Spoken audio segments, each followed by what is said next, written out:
All right. Good morning, Doug. I was talking to you right before we recorded this about this insight I came to over the weekend, and I just wanted to share that with our viewers and kind of get your thoughts on it. The insight essentially is that I'm a pretty literal person. So when I hear someone say, talk about their plans or talk about their thoughts, I hear the words that they say, and I'm thinking that they mean the things that they have traditionally meant. And the thing it really irritated me last week when I saw that when I learned about this infrastructure bill, which of course is a travesty in and of itself, but then that only 5% of it is actually being spent on roads and bridges. And everyone in America probably admit that roads and bridges are a problem now. And I saw that I saw this, and at first I didn't believe the numbers, but then I watched a press conference with Jen Psaki, who's the spokesperson for the president, and she was asked directly about this, and she said, "Well, that's true, but there's all these other things we're doing." And it just dawned on me all of a sudden, Doug, that we're actually it's never meant literally. Infrastructure doesn't mean literal infrastructure. Bridges and roads don't mean literal bridges and bridges and roads.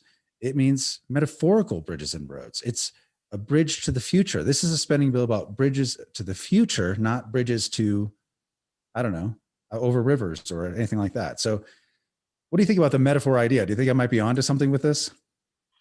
Yeah, I do.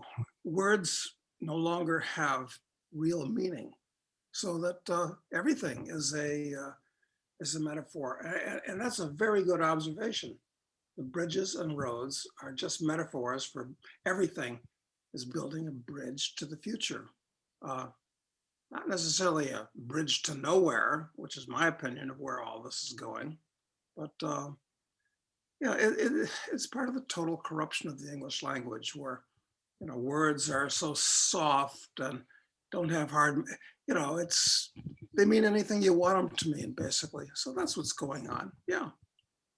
Seems like everything's a war. Of the real war that we're facing today, if any, is a war for ideas and trying to really shape ideas. Where the fact that we're spending 1.9 or 2.1 trillion dollars, whatever it is, on the infrastructure bill, that we could say, it's that's proof that we've built bridges. I mean, almost it's like it's the idea that we're intending to do it, and that we care about the future is, I think, what matters more than actually filling a pothole or something like that. It's really psychological warfare is what it is. It's it's like Sun Tzu has been discovered by everybody, because he basically says you don't win the war by fighting, you win the war before the fighting even begins. So maybe it doesn't have to begin. So if everybody is basically walking around in a dream world, yeah, but there will be consequences of this, and I think it's likely to lead to all this pork spending, and it is traditional pork. Even with the roads, I'm sure that when there's a pothole being repaired, there's going to be, two guys 100 yards out waving flags and telling people to slow down in both directions, and a bunch of supervisors, and it's all traditional pork, where all these people are going to be very, very well paid because they're connected to get these politically designated jobs. So yeah, it's more a question of the unproductive being rewarded, especially the companies that get the contracts. That's where the big money is going to be, not the peons that are actually wielding the shovels and such. No, I guess we're going to find out exactly how much capital America has accumulated over the decades, because it's all going to be dissipated now. It's like that old biblical saying, you sow the wind and you reap the whirlwind. But so far, it looks like we've been sowing absolutely top quality wheat and vegetables, and we're reaping gigantic. I mean, it looks like I guess we're reaping the accumulated capital of the last couple of 100 years at this point that we can do this. So we are, in fact, I think, heading into Mises crack up boom. All this money, everybody's consuming, everybody's, it's party time. I think you're right. And my instincts were like, how could this be possible? Didn't people, how could it be possible? I guess because I don't get the government largesse. I never qualify for any of their, any of the payments that they send out to people. But so I never, I guess I wouldn't have felt any richer from it anyway. But I'm not in the largesse at all, so I don't see it. But when I went out with a friend who was in town this weekend, we went to this nice steak restaurant, and it was totally booked. It was very difficult to get a reservation. When we pull up to valet, there's two Porsche GT3s, which are incredible machines, sitting right there in valet already, and the place is just booming, and every place around there was booming. And it is good times right now. I mean, we are experiencing an economic boom. I believe it's fake. It's a fake boom. It's all fake business. It's all fake money, but still it's happening. And I didn't expect it. I don't know you did mention a couple months ago. But I don't know what to believe, because in the Wall Street Journal yesterday or the day before, I read that there's a dearth of restaurant staff, waiters, and everybody, because they've been making more on welfare and unemployment and God knows what than they can make actually working. So why work? So which is it? I mean, can restaurants hire people? Apparently the place you went did, or not.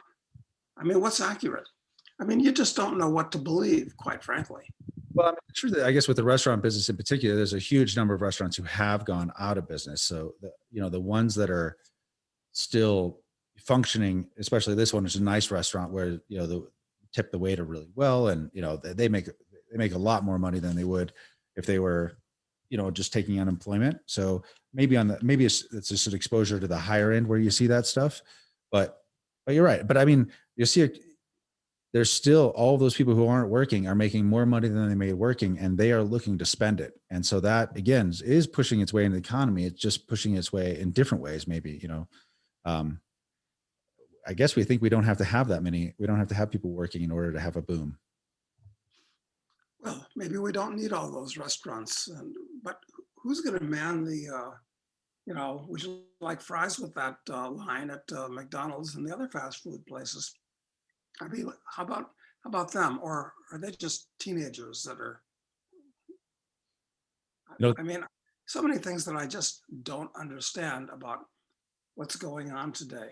It's hard to get accurate data, because you can't believe the government's numbers, frankly, because they're only marginally more accurate than the Argentine government's numbers, which are laughable and nobody pays any attention to them. There was something, I don't know if I pointed this out the other time we spoke. It's that Social Security disability used to be very hard to get.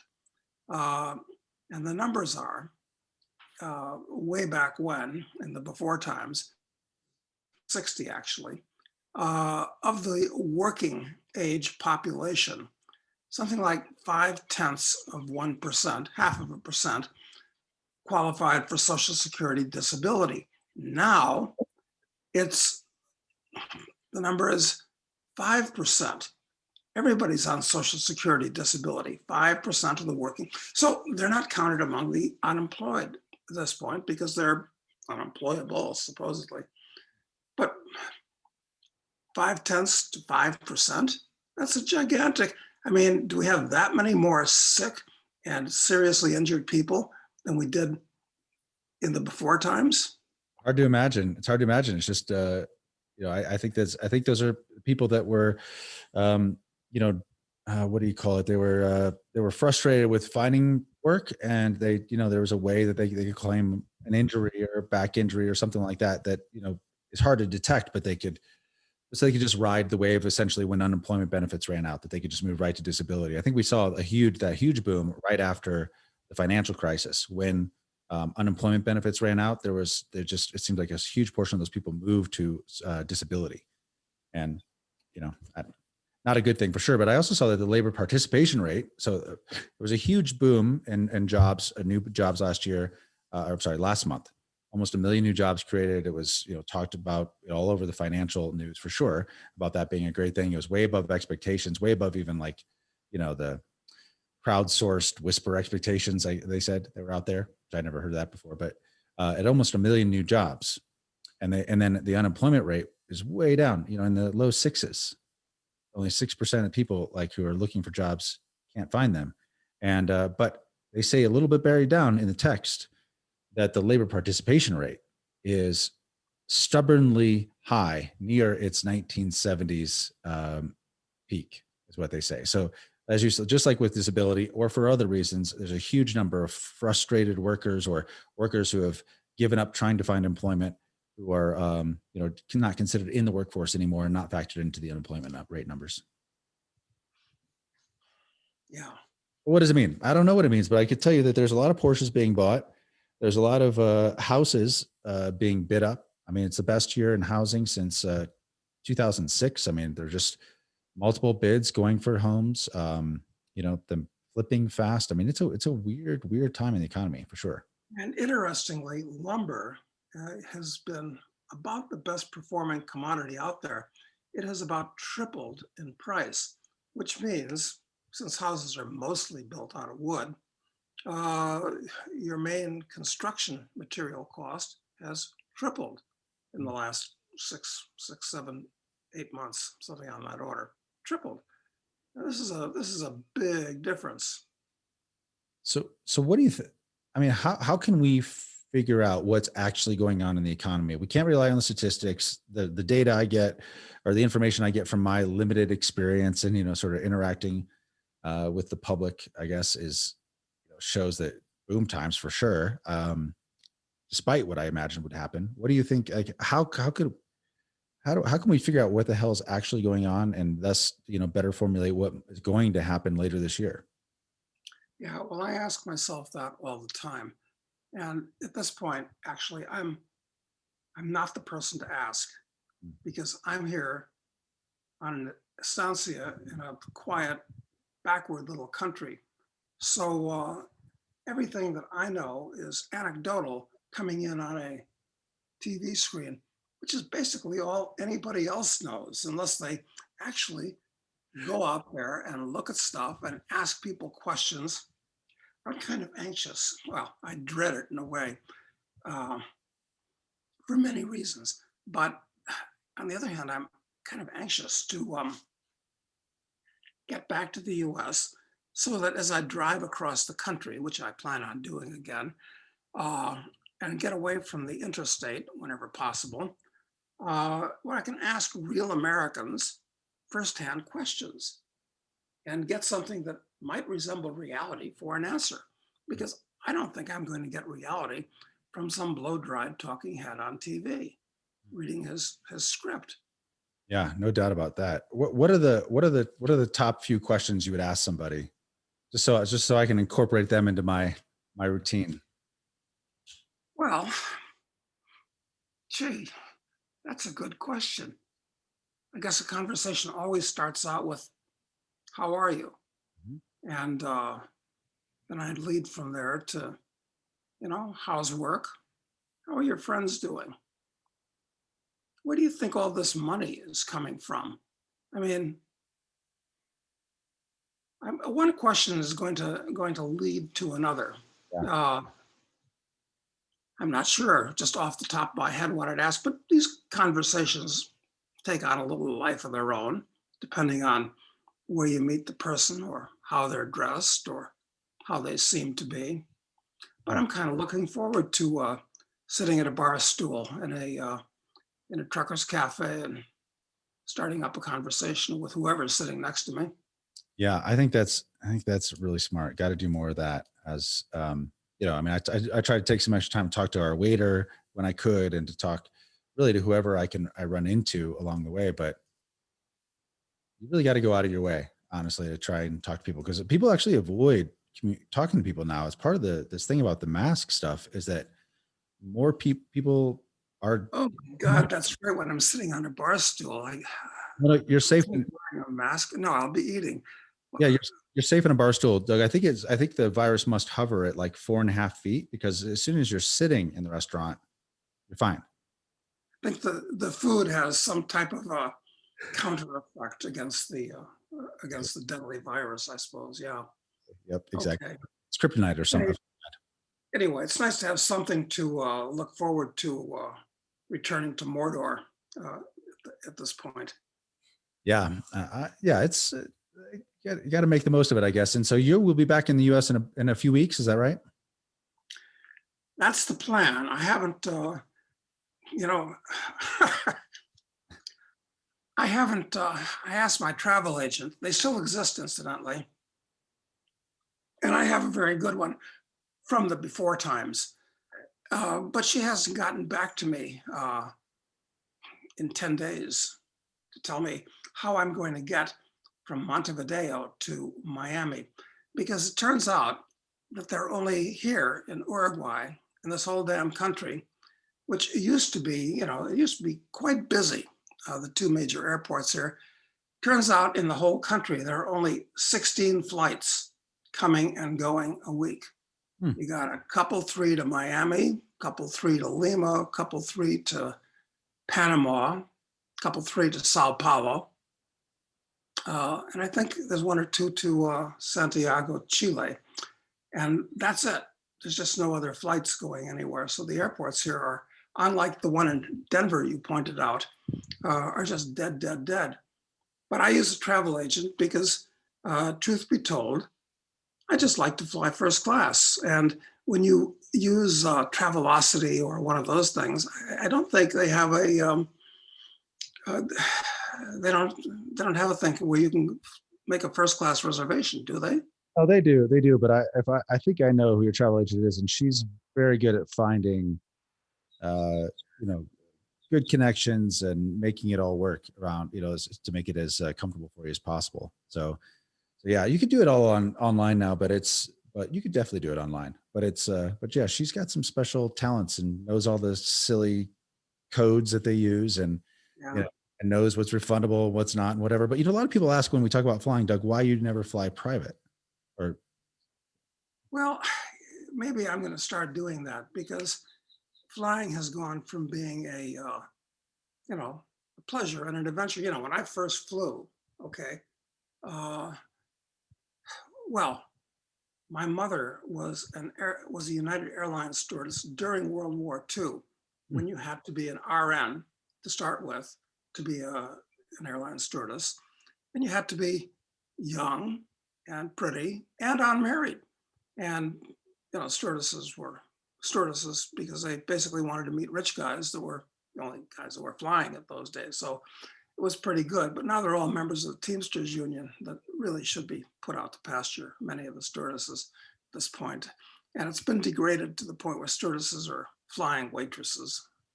Truth be told, sad to say. well, But now you actually compared them to some, they're not. I can't remember the term you used, but she-wolf of the SS. I think you how I heard you describe a flight attendant not too long ago. that was yes, when I last flew in the U.S. That was on American Airlines. Yes, when I was being rather slow to mount up my mask, but at this point, I guess just wearing your mask over your mouth uh, is a no-go. I'm going to have to pull it up over my nose at this point and like rebreathe carbon dioxide and limit my intake of oxygen and so forth. Yeah, so that's the story. So I'm not looking forward to flying at all, because among other things, international flights are down 75%. I guess that's not the case in the US. No, Domestic flights must be right back to going back to normal, but international flights are down 75%. In fact, I'm surprised they're not down more than 75% because you can't be sure, rules changing so quickly and being enforced so arbitrarily. When you get on an international flight, really what's going to happen when you get to the other side? Like in Canada, I mean, somebody might expect that they're going to Canada for God knows what reason, but they don't know that when you arrive in Canada, and I still can't wrap my head around this, that the Canadians require you to be quarantined in a government quarantine hotel for 2 weeks, and you're paying an exorbitant rent for that privilege. So who the hell's going to Canada? You think that the flights to Canada would basically be zero at this point, Well, not just my friend who was visiting me over the weekend is Canadian, and he's been in Miami for the last month or so, or in Florida. But he is going back to Canada in the next couple of weeks, and he told me that what the way that it works for him is he has to test before he gets on the flight. Has a PCR negative test, and then when he arrives, he has to take another test, and the results for that test come within 72 hours. But so he has to go, whether he's positive or negative, he has to go to a hotel for 3 days, one of these government hotels. And then if he's positive, then he would have to do the longer term quarantine. But if wow. but it's 3 days in the hotel, in a government hotel. And he's like, well, it's just the way it is. What else can I do? And I think he's just hoping it's a decent hotel. But Well, and of course, he's got to pay for these PCR tests in addition. yeah, And when I took one to come down here the last time, it was $150 per yep. person. So it sounds like he's going to have to pay for two of them. Yeah, he's I don't think he cares about the cost of that, but I think I don't think he really cares about the cost of it. But I mean, it definitely puts travel out of reach for a lot of people, because you could get a ticket for $150 before all Right. this. Yeah. Right. So as usual, it's the little people that are being squeezed Of course. by all these regulations to protect them. Of course. No, I wanted to ask you about one other topic. I don't know if you know, have a much of an opinion on any of these things, but it does seem like there's a rise in these coup attempts around the world. If I like watching this kind of international military news, and of course there is the stuff, whatever's happening in Ukraine-Russia border, and I don't know if you have any thoughts on that, but also we have the Myanmar coup. There was apparently an attempted coup in Jordan and Niger also. I don't know if you have Niger. Oh, yeah. Niger. They've got to change the name of their country, because only French-speaking people pronounce it correctly, number one. And number two, there's only one G missing to make it. Oh my God. So that country is going to have to change its name, I'm afraid. Yeah. So all this stuff happening globally. I mean, first let's start with the Russia-Ukraine thing. Do you have any opinion on just what you've seen about that? Well, all of these countries, I mean, look, those two, I think it's two provinces, or perhaps it's three provinces that maybe a lot of people don't know the story between about Russia and Ukraine. Khrushchev, who was the premier of the Soviet Union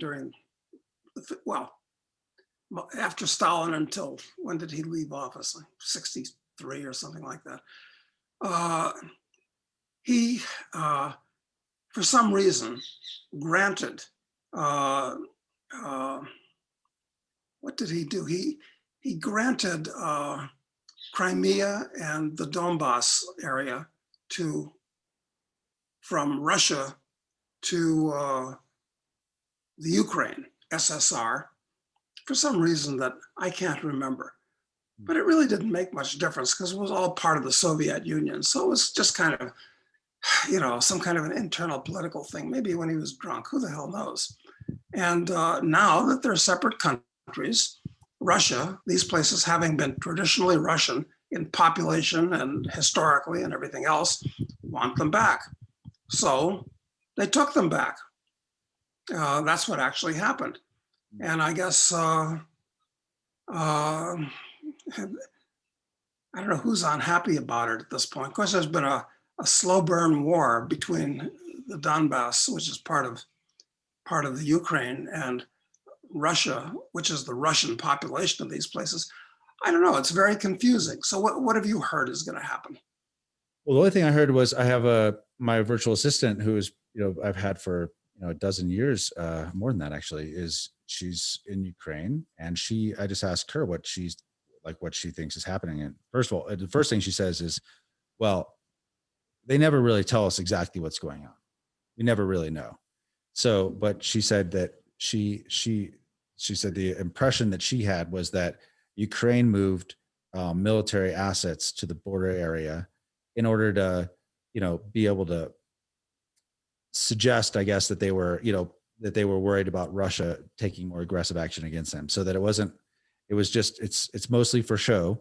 And it was done by Ukraine sort of preventively to try and sort of induce some response from Russia, and I don't know if they expect it to turn into military action or whatever, but you see all these transport vehicles moving lots of armor to the area on both sides, on both Ukraine and Russia. And it's one of these situations that's so confusing that it seems like the American media decides just not to tell Americans about it because we don't know how to explain it in, a soundbite. So we're just going to ignore that it's even happening. Well, I do remember when the color revolution took place in the Ukraine, the American media were making a big deal out of how who was the currently elected president back then was horribly corrupt and spending money like a drunk sailor, all this stuff, kind of setting the psychological background for the color revolution where we installed our puppet, who was ardently pro-American. I forget even, I hope they haven't made the Ukraine part of NATO, have they? No. Well, that's good, because that would be very provocative to Russia. And of course, NATO should have been abolished 25 years ago when the Soviet Union fell apart. I mean, it just goes to show once you start an agency, an organization, you can't get rid of it. Yeah. So it's like somebody said, almost everything which is formed into an organization starts out as kind of a good idea, had a useful purpose, then it evolves into a business, which NATO did, and it eventually winds up as a scam, which is what NATO is. Do you remember when we were in Albania with General Wesley Clark? Yes. And it was right after this stuff in Ukraine had kind of gone down, and he was really upset about it because he'd spent his entire life. He's the former. It's a pretty good title actually, Supreme Allied Commander of NATO. And so he had spent his entire life sort of, trying to have these walls built and protect these certain regions and grow them, to face the Soviet threat or whatever, which was gone long before he was part of NATO, of course. But I mean, do you remember like because I remember you asking him some questions about it, not, just to get his thoughts on it. And do you remember any of those conversations or what his impressions were? Well, he's a classical political general. I mean, I'm sure and they're all ex-West Pointers these days, which is more of a problem now than it was in the old days, because West Point itself has turned into, like all higher education institutions, has turned into a vehicle for indoctrination. So I'm sure the next crop of generals is going to be even worse than this one. But he was very PC and very conventional, and it was impossible to learn anything that you wouldn't pick up out of the New York Times by talking to him. That's what I thought. Yeah, I felt the same. I just was, I guess I had never met somebody who was, part of this big institutional effort like he had been. His whole career had been devoted to it. So I'd never met somebody that was part of this state like that and spent as much time as we ended up spending with him. And just to see how like he really was, he thought it was the end, for these things to happen, for this to sort of collapse, is like his life's work was falling apart before him. And he was really upset about it. He was otherwise like a delightful guy though. Like he was very pleasant and friendly and very likable. Charming guy. Absolutely. I mean, a far cry from George Patton or who is that? Curtis LeMay. Neither one of which were terribly charming guys. So it's a different kind of general today. And talking about Curtis LeMay and George Patton, in those days, generals were generally kind of robust, even if a bit tubby. I mean, it's much the way they were portrayed in Dr. Strangelove, which is a fantastic movie. But today, all the generals, look like, ex-athletes who are staying in shape, which is basically the case. And he was, if you remember, they only had one Olympic pool in Albania, and they found it for him because he's like a national hero there. because of the Balkan War. Like anyway, he's credited with saving. Right. Yeah, he's credited with saving so many Albanian lives. So he's like a national hero there. So it was interesting to also travel with him and see the way, like how the immigration lines just opened and you could walk through because he was present. And it was interesting. But but they found the only pool in the country where he could swim, and took him to it every morning so he could get his laps in, because he was just a fitness buff, a super lean, very fit guy for his age, unbelievably actually. Yeah, absolutely. Well, political generals. I mean, maybe was he rumored to be a candidate or thinking of being a Democratic candidate for president at that point? Uh, Before that, he ran. I think he did run in like in the primaries, maybe in 2004. I think maybe against the Democratic primary when Bush was president. Yeah, I think that's right. Well, political generals. So anyway, but we were talking about. So anyway, how is this thing with Russia and Ukraine going to end? Well, it's unpredictable. I mean, this is how things can get out of control. I mean, who knows how it's going to end, or who's going to do the wrong thing and activate some treaty, and this is all this is all insane. But no matter what happens, it's none of the business of the United States. I mean, this is a little local war, so let them fight it out, and wish you both well. Thank you very much. We're not interested, but that's not the way it goes. Like, So, do you have any like background on Jordan at all? Not what happened recently with the attempted coup, but like just historical perspective on that country at all. this would have been interesting to research, because Jordan, of course, before World War I, was part of the Greater Turkish Empire, which controlled all of the Middle East. So it's an artificial country.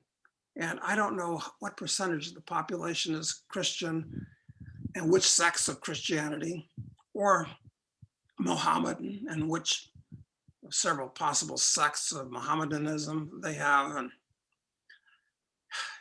they've got a king. So artificial country. I mean, who knows what's going to happen there? I mean, we don't know, and we shouldn't care. If anybody should know or care, it should be one of their neighbors. But how are they important to anybody? It's just another little nothing, nowhere political satrapy. Yeah, I think the reason I bring it up, and the reason I find it kind of interesting is that the trends, the trends of coups and the trends of political instability, do they move in packs? We saw like the Arab Spring, where a whole bunch of Middle Eastern governments kind of turned over, and I just wonder if that is in the air globally again, and you might just see a lot more of these kinds of things. We had Myanmar, before not long ago, and the attempts in Jordan and Niger. Is that how you say it? Niger. I'll get it right one of these days.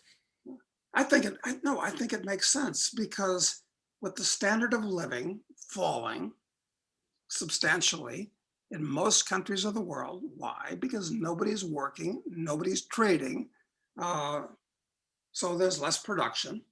So yeah, the natives get restless. So I wouldn't doubt that this is an excellent time for a coup, that whoever wants to be in office would say, whatever happened, I would have done it differently, and blah, blah, blah. No, this is a perfect time for coups. And I'll bet we're going to have more of them. I think you're quite correct, Matt, in that assessment. And in Burma, I don't, this is an obscure place. It used to be, back in the 50s, it was by far the most prosperous country in all of Southern Asia. Really? Huh.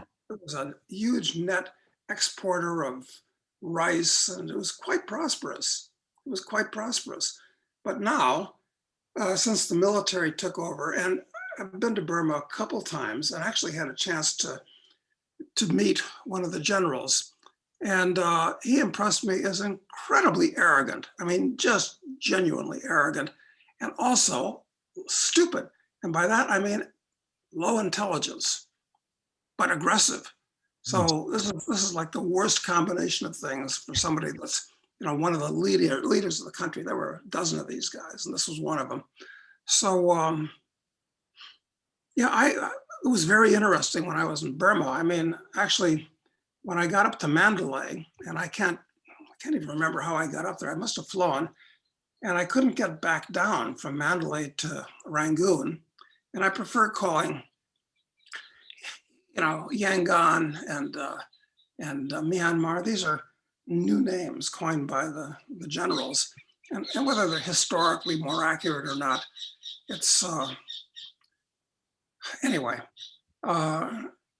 So went down to the river. I think the river is the Irrawaddy, and there were boats there.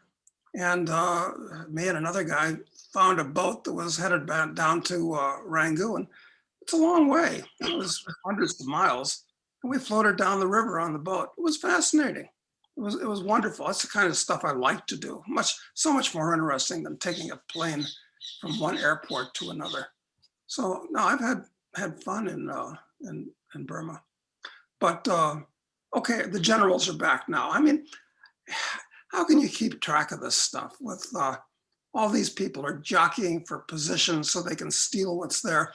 And of course, one of the more stupid things that they did was, when any country does this, it's usually, it's always a bad idea. They started a new capital. The capital is no longer Rangoon. It's someplace up north near Mandalay.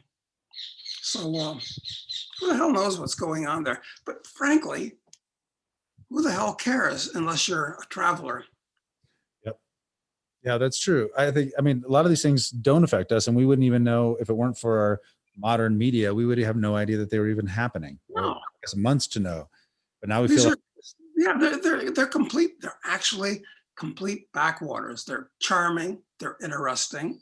I mean, great places to spend time, et cetera, et cetera. But what goes on there is actually completely meaningless. It's about as meaningless as what goes on in a grade school in the town next to yours. Interesting to know that Billy won the spelling contest, but of no significance. That's a really good way to put it. All right, well, we'll leave it at that. I'm going to keep up with these coup attempts or successful coups around the world, though, because I think the trend is interesting. I like the trend. I mean, I don't like that trend. I think it's very interesting to keep track of. I think you're on to something, and I'll bet we're going to see a bunch more in various countries around the world for just the reasons. It's don't let a good crisis go to waste. So that's what the guys that want to be in power are thinking right now. Awesome. Okay, we'll leave it there, Doug. Thank you very much. We'll talk to you tomorrow.